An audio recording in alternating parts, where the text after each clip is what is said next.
ഈ കണ്ടലിൻ്റെ കൊട്ട ഉണ്ടോ? കൊട്ട ആട്ടിൻ്റെ കൊട്ട പോലെയല്ലേ ഇത്? അല്ലേടാ ബിജു?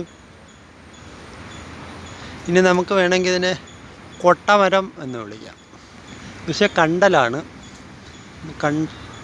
കണ്ടലിൻ്റെ സംഭവമാണ്. പക്ഷേ നമ്മളിതിനെ കൊട്ടമരം എന്ന് വിളിക്കും. കൊട്ടയുള്ളത് കൊണ്ട് കൊട്ടമരം. ഇതെന്ത് കൊട്ട? ഈ കൊട്ട എനിക്കറിയില്ല.